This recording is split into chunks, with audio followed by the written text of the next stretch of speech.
Good morning. It's Saturday, March 29th. I'm Michelle Ross in the Fox 5 newsroom. Thank you for joining us live on the Fox Local app. Columbia University's interim president is stepping down. Katrina Armstrong will go back to leading the university's Irving Medical Center.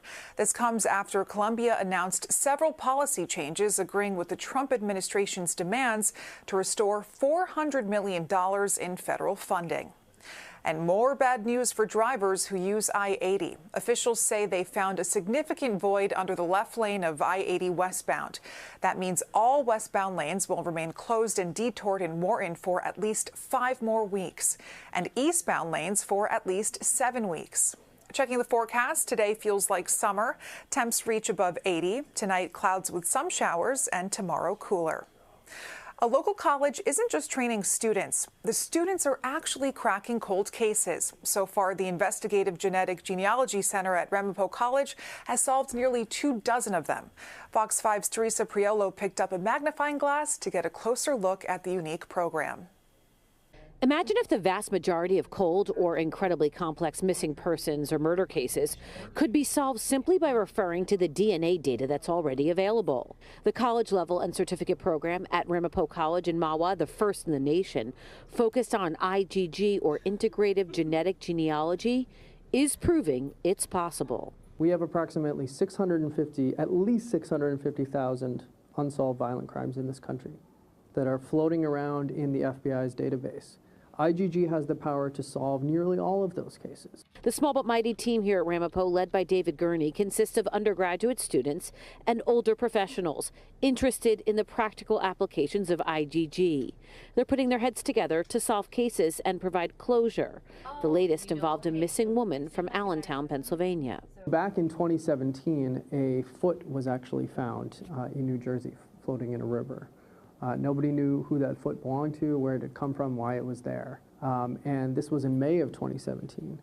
In May of 2024, last year, our students in the IgG certificate program started working on this case, 2 different teams. And they were able to build back the genealogical trees and reverse engineer them to find the identity of that foot. Ms. Maria Quinones Garcia was only 54 years old when she went missing in 2014.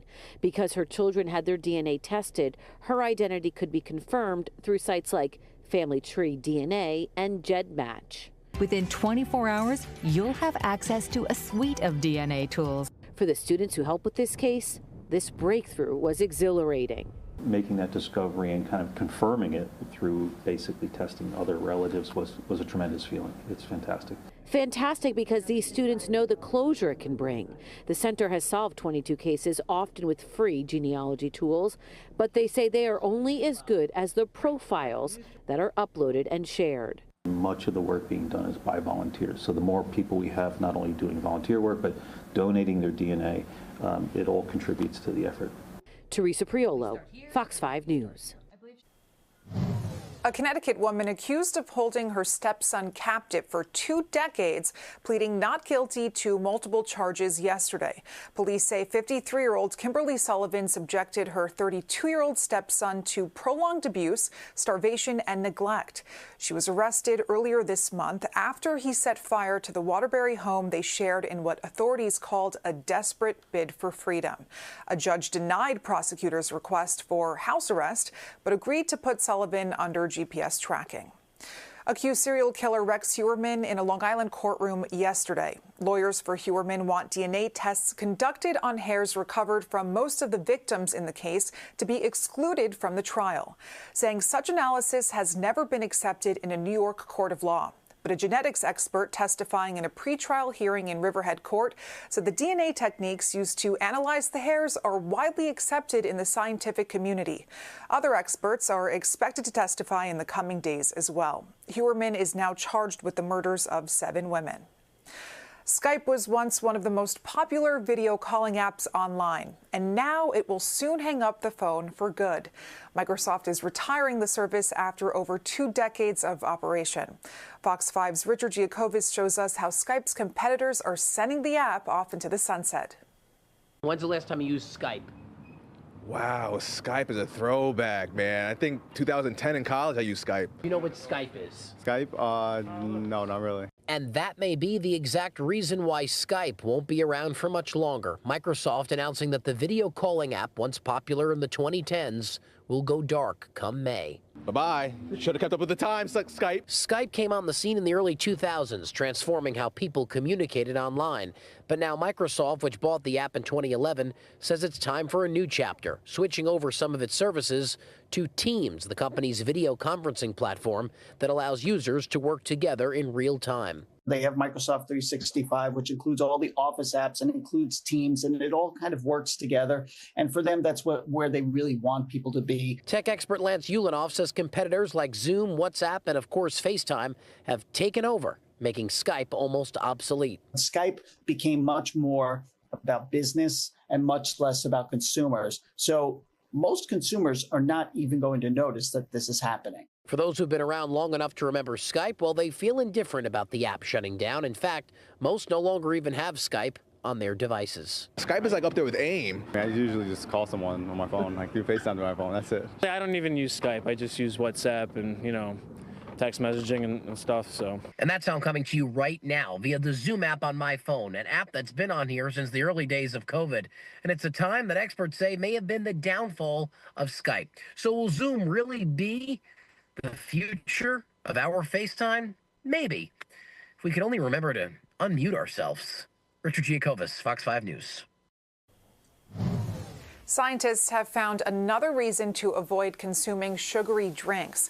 Too much can cause the intestines to absorb more sugar and less healthy nutrients into the body. This could actually lead to a rewiring of your metabolism. A study on mice found they developed insulin resistance and glucose intolerance, causing them to absorb the maximum amount of sugar from everything they ate. There's a new debate taking over the internet. Should dogs be allowed on planes? It all sparked after someone on Reddit posted about a dog that would not stop barking during an 8-hour flight. Fox 5's Kendall Green sniffs out the situation. Most of us have something that make us tick when we travel. When I don't get an aisle seat. Yeah? Yeah. But a passenger on a flight from Paris to Newark discovered a quite literal pet peeve, sharing a recent experience on Reddit about a dog barking during their entire flight, more than 7 hours long. The thread sparked an online debate about whether dogs belong on planes. So we took the debate to passengers in Newark to sort this one out. It's not fair to have dogs in the same space where people might be sensitive to the noise, the smell, just like anything like that. They're not too big and smelly, it's okay, you cannot feel them. What about a barking dog that's on the plane? No, they're not allowed. What about the crying baby? What's the difference? They are little, it's okay. So if it's beyond 20 pounds or so? Under 10 pounds. The user shared that flight attendants encouraged the dog owner to take the dog towards the back of the plane to settle down, but that wasn't enough. Clint Henderson with the Points Guy. If you know your dog is prone to barking, you want to get some kind of medication that will knock the dog out for these long trips. So, would other passengers tolerate the nonstop nuisance? No pets in flight. No pets on flight? Yes. What if it's your favorite dog or your comfort animal? You still... We have a dog, but... He's not with you? No, no, that's right, yes, yeah. I would like my flight to be quiet, relaxed, and that could be interfering with that, so. This advice for passengers who find themselves in that scenario. If it was me, I would definitely ask for compensation, whether that's miles or cash. So we got different opinions on whether dogs belong on flights or not, but most passengers, they agree if a pet is interfering with your peace on the flight, it's a hard pass. That's the latest here at Newark International Airport. Kendall Green, Fox 5 News. This fall, legendary punk band the Sex Pistols are going on tour. It's their first North American tour since 2003. They'll perform the band's sole album, 1977's Nevermind the Bollocks. Here's the Sex Pistols album, live in its entirety as well as other material. Lead singer Johnny Rotten will not be taking part. The tour begins September 16th in Dallas, Texas, and they have a local date at a still-to-be-determined venue in Brooklyn in September. A final check of the forecast. Today feels like summer. Temps reach above 80 degrees. Tonight, clouds with some showers, and tomorrow cooler.